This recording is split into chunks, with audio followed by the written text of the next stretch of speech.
I'm going to show you how to get expert features in Flashprint that you normally will only find in Ultimaker, Cura, and other slicers. By default, this is the menu you get. You just get the nozzle type, the printer type, and then you slice the model and you print it. But here in this little grayed out button, expert mode, it doesn't even say enable expert mode. If you click on that, now you get all these options.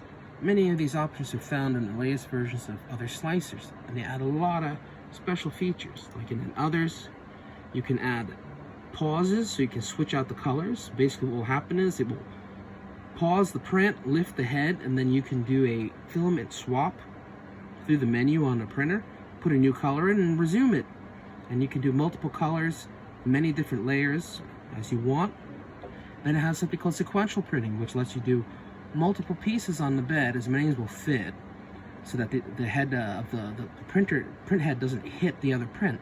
But it lets you make multiple prints one at a time, which is very useful for things like TPU, so that you don't get stringing between multiple pieces. It lets you do things like compensation. So for example, for TPU, which has a lot of shrinkage, you can increase it from, let's say, normal 100% to say 113%, so you get the correct dimensional size when the print is done cooling. If you go into other advanced features here, we have things like fuzzy skin will let you make prints. If you have an animal print or toy print, it makes it look like it has fur.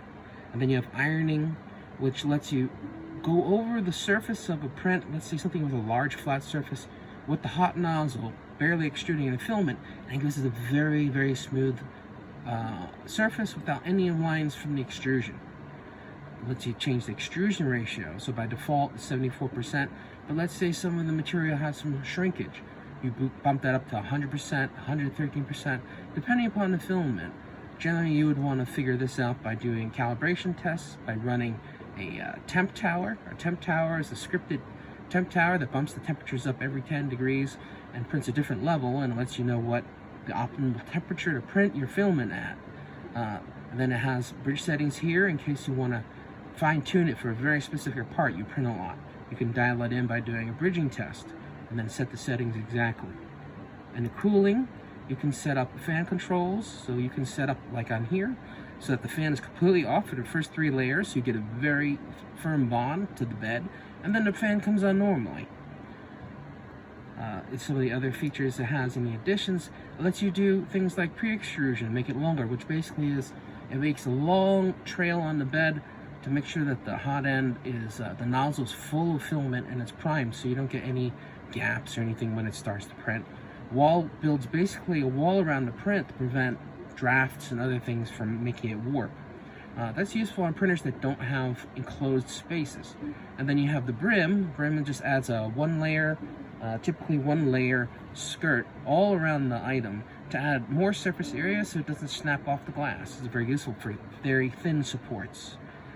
Then you have things like a wiping tower. Wiping tower is just a little cube or a cylinder in the corner where the nozzle wipes itself clean so that you don't get any stringing. It's very useful for very fine detailed prints. Okay, and then over here in raft, you can fine-tune the raft settings so that you can, this is very good for very tricky filaments. Then we have in the supports, you can change all the support angles, so for 70% is generally good, but you can even set that even lower so you get more support. You can change here, and this is very good for supports. You can change the type of the path of the support. You can change the support thickness, how hard it is to remove. You can also change the spacing between the supports. So on very small parts, generally small parts like the size of a $50, the supports will be too far apart and too large to really support it. So you have to bring the support size down to, let's say, 1 millimeter and bring the distance closer, or else you're going to have pie-shaped pieces unsupported on your print and you're going to get sagging. All right, and then in the infill options, it lets you change things here. So generally for the infill, the top layers determines how good the surface of the print looks from the top. So if this is too low, you're going to see the the infill through the top layer. It'll look like little depressions or pockets. It'll have like the appearance of a waffle. So you have to add more layers. I've found that 4 is the minimum to have a nice layer. And for ABS and ASA, which are notoriously hard to get a nice top layer on, you want to bump that up to 5 or 6 even. The bottom layers are very easy, so 3 is generally fine. You're never really going to need more than 3 bottom layers unless it's a durable part that you're going to be using to hold weight. For infill density, 15% is generally the standard, unless you want to use something, make something that's going to take a lot of weight and strain, in which case you'd want to increase it to perhaps 30%, 60%, and for very small pieces that are, let's say, less than 2 inches across, you want to bump that all the way up to 100%, because generally there's not going to be enough room in between the walls and the inside of the part to have strong infill. And it's really only a matter of a few lines. A tip for very small parts, let's say you're making a Lego man, and it's only something maybe an inch by inch, is to just increase your walls to 10 or 15, whatever the maximum it is, so it's all walls, so that you have no infill and it's just super strong. And then you have things here like the overlap perimeter. So if you're making prints with something, say, silk, and you're getting these little gaps in between the lines, increase that more. It means that when it lays down the filament, the nozzle is going to ride the edge of the previous filament it laid down by a little bit more. Vase mode lets you make one continuous print line for a print. So let's say a vase. A vase can be made like a single long coil of clay, like a pot. So it'll start at the bottom layers, and then it'll start and it'll spiral up and up and up in vase mode. And it's extremely fast, and it's generally only good for things like vases and cups and things like that. But generally, vase mode will be waterproof, and that's really good for PETG and whatnot. Then you have things here, more advanced features like combine your infill thresholds, very advanced features which they hide away. Then you have something here which is called infill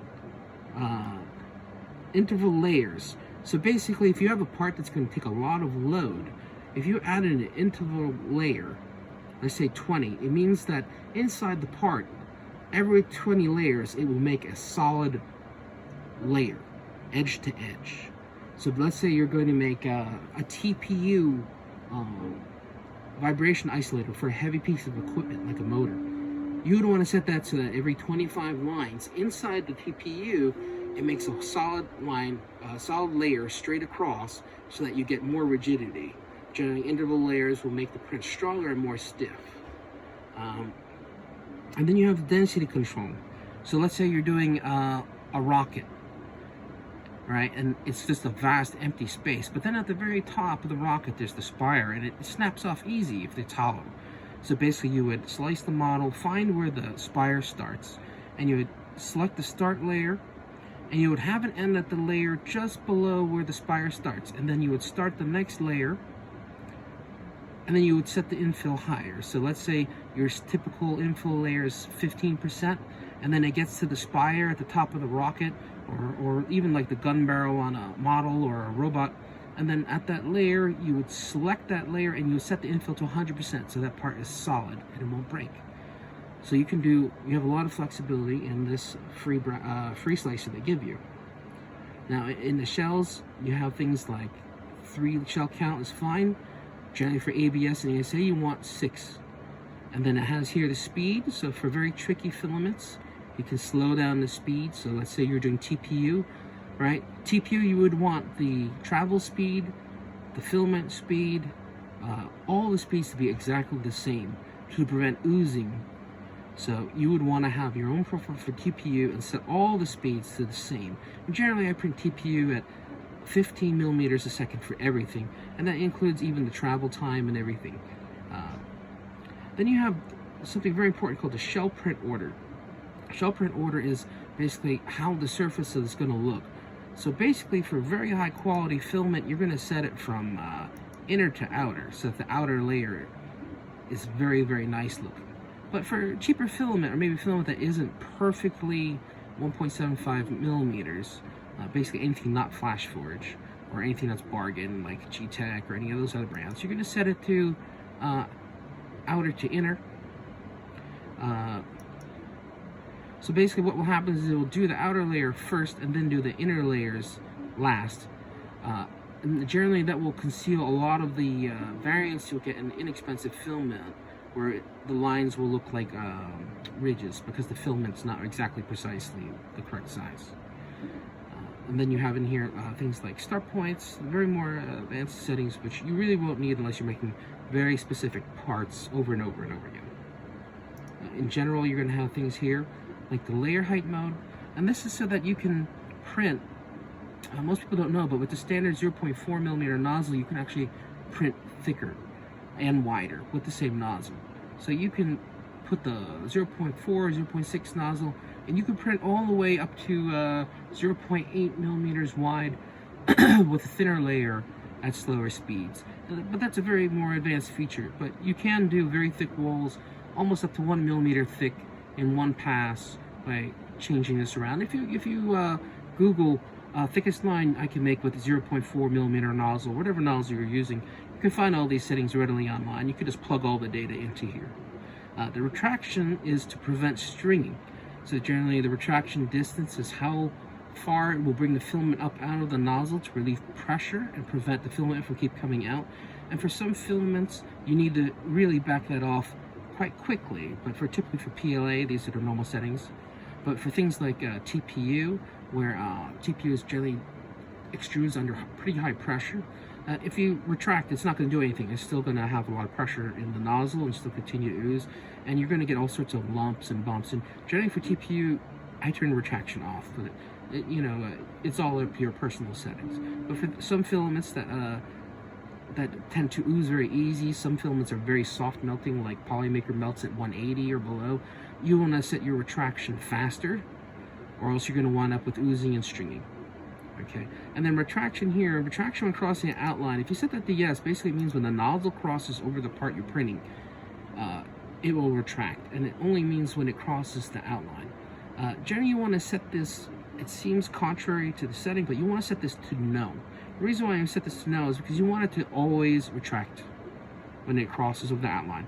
And that's because when you have a surface on a print, and you'll notice that at certain paths between the print, you're going to have like a straight line on the surface of your flat surface between usually two circles, and you're wondering why that's happening. And that's because a little bit of filament is oozing out of the bottom of the nozzle, and it's just being slightly dragged across the fresh flat layer, and it's going to leave a permanent mark you can't remove, and you're going to get travel lines. It'll look like little sunbursts and whatever, and generally it happens wherever there's a circle on the print.